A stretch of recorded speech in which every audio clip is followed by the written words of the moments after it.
Ferrari 488 introduced last year was of course the replacement to the 458 Italia. Basically the same platform, new body, tweaked interior, updated Magna Ride suspension, but of course most significantly the drivetrain. A new, faster 7-speed dual clutch automatic, but most significantly of course the 3.9-litre V8 twin turbo. So this engine has a smaller displacement but more power. How much more power? Well, it produces a staggering 661 brake horsepower at its red line of 8,000 RPM and an extraordinary 561 pounds-foot of torque at 3,000 RPM. Now, the 4.5-litre V8 in the previous 458 produced 562 brake horsepower and only 398 pounds-foot of torque. Turbos, huh? What do you reckon? So this car is quick, and this particular car that we're looking at, this blue one here, is a Spider model. Now the Spider model is actually 50 kilograms heavier than the coupe because of the hardtop and the extra stiffening that's gone into this car. In fact, it's 25% more rigid. But it's still 10 kilograms lighter than the old 458 Spider. Now, the top speed of this car is something like 325 kilometers per hour, but more significantly, it'll do 0 to 100 in 3 seconds dead. That's actually the same as the coupe. Even more astonishingly, it'll do 0 to 200 in 8.7 seconds. That's quicker than just about most road cars. And just look at it, it's an absolutely gorgeous looking thing. You know, I have to say, I wasn't too sure about this car when I first saw the pictures, but the more I look at it in the metal, and particularly in this fantastic blue color, it's really growing on me. Unique, of course, to this car is this swept up area here and these massive scoops that they have here, supposed to be reminiscent of the old Ferrari 308, but the idea, of course, is to get more cooling and air through to the car. Of course, those big turbos need cooling down. You may have noticed that the back of the car is much wider than before, and this is because of the extra plumbing, again, down to those turbos. And with these scoops and everything, they also say that there's 50% more downforce in this car than in the 458, which is fairly significant. From the driver's seat, you do feel the extra width of the car because you don't see so much from the wing mirrors, and you do feel that there is more bulk around you at the back.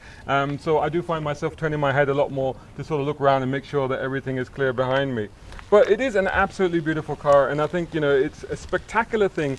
When you drive a Ferrari, you drive a supercar, you want people to be turning their heads, to be stopping, to be gulping, to be taking pictures. And that's exactly the reaction that I've been getting with this car. It is definitely a showstopper. So how much do you have to pay for this showstopper, which I guess is what you're asking next? I can tell you, and it's not going to be cheap, so I hope you're sitting down for this. And I will read it off just to make sure that I don't get this wrong. This is the price I've been quoted. 1,055,000 dirhams. That's correct. In dollars, that's $287,000. That's a fair slice of money. But you know what? This is a supercar, and it is exotic, and it is special. And you know, around the track, this is probably quicker than some of its most illustrious forebears, like for example the Ferrari Enzo. So a staggering piece of car, this staggering piece of kit. And I think it's time that we got inside. It's a really hot day, and have a look at the interior.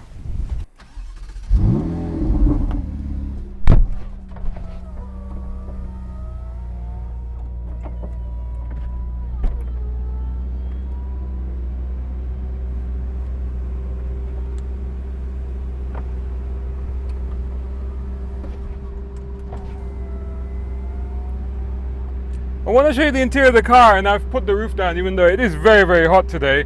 So here we are, this is the Ferrari. Oh, and by the way, don't need a key, of course. The key is here. Beautiful looking thing, a proper key. Take a look at that, can you see that? So where do you put the key? Well, there's nowhere to put the key, but there is a space. They've given you a space here.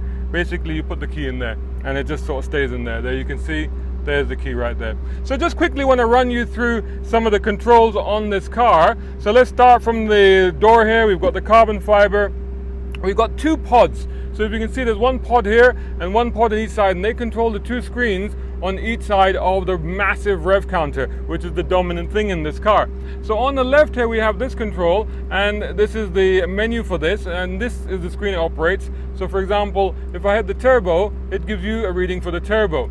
VDA tells you what, how the power is going to the wheels and stuff like that. There's your menu, and you can literally use these buttons here to scroll through that. And I like to keep it, so if you go, you can go this way and you got the trip meter. Go back again, and then you can go across. And I like to keep it on speedometer because I like to know what speed I'm doing, because the digits rack up really, really fast in this car, believe you me. Massive rev counter, as you can imagine. Oh, by the way, it does have cruise control. I know that says pit on it, as if it's a pit lane speed limiter, but actually that's a cruise control. So you press it to switch it on, and then you turn it left or right to set your speed. On the steering wheel, you've got obviously your stop start. No indicators, no stalks on this, just the paddles. If you can make out, behind the steering wheel is just paddles, no stalks. So instead you get your indicator. Left is that one, right is that one. That's your starter. That is for the suspension. If I press that, you'll see it come up over there. Bumpy road. That is essentially, the car is basically set up stiff. It's set up sporty. But if you find yourself on a quite rough road, you can press that and it actually does smooth the ride out a little bit. And I actually, around town, I have used that quite a bit. That's your high beam thing. And over here is your Manatino, which of course gives you all the settings. That's your safe mode in case it's wet, which never is here. Default mode is kind of sport, so it actually starts in sports mode. And then you go into race when you want to enjoy it. And then these two last modes are basically, that's you will die mode, and that's only if you're Michael Schumacher mode. So that's what those are for. So I don't touch those. There's your wipers and your wash wipe and all the rest of it. Again, the pod on the right there, as you can see, controlled by these controls over here. And if I hit main, you'll see the menu. And it does have Bluetooth, it does have a pretty good stereo. One of the things I found when I synced up my phone was I couldn't hear my tunes with the roof down. In fact, when you go in and you adjust the speed volume thing, it's actually fine. And I can drive along listening to my favorite tunes, no worries at all. So there you have your Bluetooth, your navigation and sound system, phone, all the rest of it, settings and stuff like that. All quite handy. Down here you also have a camera. Let me just show you this button here. That's for the camera, so that's quite handy when you're parking this thing and you don't want to nudge the rims on the curbs or anything like that, or nudge the front spoiler and stuff like that. Also has a backup camera as well, so that's quite handy, as you can see. Down here you've got this is for this little glass here. Bizarrely, this glass here, so if you watch that glass here, if you can see it, that goes up that much and it goes down that much. That's all that does. That's your button for your roof, so it's 14 seconds as I mentioned. That's your window buttons. Your hazard light, launch control, which I haven't tried. That's automatic. Basically the car defaults in automatic. You press and hold and then it goes to full manual, 7-speed dual clutch auto. Use it as a manual, it's better. Unless you're driving around town or on the motorway, then you can put it back into automatic. There's a little space underneath here to store stuff, and there's your reverse gear, so when you go back you just press the reverse there. Over here is your climate control, and actually surprisingly good for a Ferrari, to the point where I actually had to turn it down a bit because it was getting a bit too cold in here. And even with the roof down, okay, it's just too hot right now. We're in the middle of, we're at the end of August, in fact, in Dubai, and it is just too hot. But at night you can put the roof down and turn the AC on and get a blast of cool air. That's pretty much it. Lots of carbon, lots of leather. These are sports seats, hardly any adjustment at all. I think this one goes forward. They go forward and back, and there's a knob to adjust the backrest. I think there's a little bit of height adjustment on this. This is also height and reach adjustable, but that's pretty much it. That's all you get. No power adjustment, no lumbar support, no massage seats or anything like that. It's all about driving, and I think we need to go and find a nice road, and that's what we need to do next. Okay guys, I'm joined by Imtishan. You wanted a ride? Yeah. You're going to pinch this off me later, aren't you? Yeah. Well, at the moment I have it, and I'm going to take it for a drive on one of my favorite little roads. Let's go into first. So you just flip the paddle up to go into first. I have already put the Manatino into race, and that's as far as my fear factor will allow me to go. I won't go any more than that. So that's tremendous acceleration. Tremendous. I mean, we really feel the shove. I mean, we're going uphill around the bend, so it's kind of, I'm not even giving it full throttle, you know. It feels like a bloody Lotus. It's very skittish, isn't it? It's very stiff. It's very, yeah. you know. It's go-karty. It's twitchy. It's nervous. I like it. You know, and they're good brakes. I mean, you can really, I mean, again, I'm not even using full brakes, but you know, but great anchors. The travel is progressive. It talks to you. But look at that. I mean, just when you think you might be getting towards the end of the power range, you just push the foot down a little bit further, and off it goes. Second wind.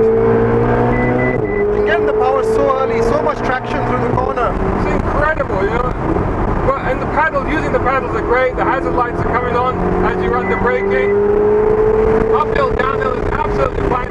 Great feedback from the steering. I love the steering response. It's fantastic. The feel is great. I think Ferrari's back, honestly. I think it's great, and you know what? You don't need all Alcantara. If you notice, this is not all Alcantara. What do you need? Just a good grippy steering, and you need to focus on the steering. I feel like I'm working here. You know what I mean? Yeah. Well, that's good, isn't it? That is good. That's what it should be like to drive a supercar, where you really all feel like you're working for it. Yeah. I mean, these are some incredible roads that we're on. So we're coming up to some S's. Let's go down into second if it'll let me. It will let me. Yeah. And I'm punching it around here, no problem at all. We're right on the limiter. Slow down for the left-hander. Now let's see, this is uphill. This is uphill. This is and hard. Still got lots of torque. There you go, a little bit of slippage on the left counter. Oh man, I'm loving this car. This is awesome. Better than... Whoa, whoa, whoa. Not a lot of cars do that to me. Wowzers. What a beast of a machine. You've gone strangely silent there. Because I found Jesus. I found religion. Watch out for the goat. Watch out for the little goat. No, Watch out for- he's yeah. hearing us coming. Everybody can hear us coming. They can hear us coming in Oman. He's not bothered. He's a local goat. He's not bothered. He's relaxed. This is great. Yeah. So, the thing is, I think that, really, Ferrari, the essence of driving, of actually enjoying the car, really is back with this car. Yeah, because to be honest, the 458, I know it's a well-loved car, but I didn't really set my pants on fire. It's a good car, it's very quick, but this one feels like they've got that rawness back. And the incredible amount of torque. Now, they've been very clever with the torque. They haven't just put it in one It's not place. all at the bottom, it's No. all over the range.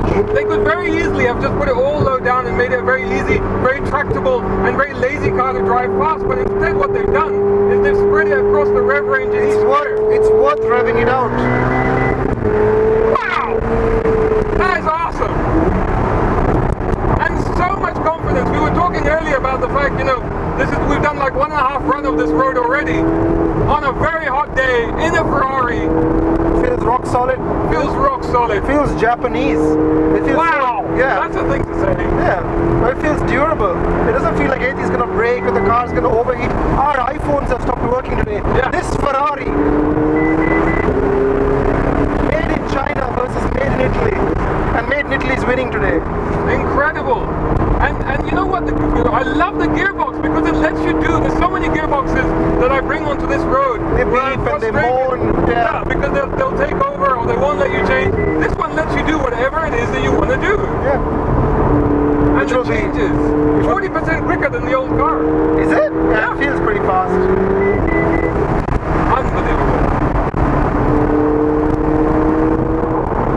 Definite improvement, I believe, is the words you're looking for. Such balance, such poise. Yeah.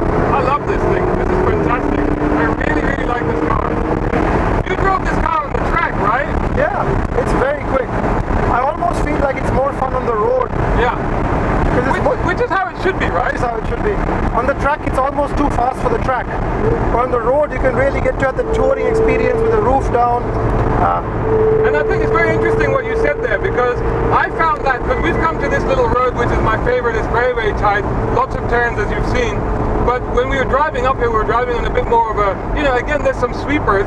But the thing is, you can do the sweepers at some silly, ridiculous speeds, and the car really doesn't feel like it's even breaking a sweat. Yeah. It's very relaxed, it's very But it's comfortable. enjoyable. It's enjoyable. But this is really enjoyable. Yeah. This road, driving it like this. Whereas driving yeah. on a track, you know what? It's more fun to have the even faster, bigger cars, the 700 horsepower F12 or the TDF.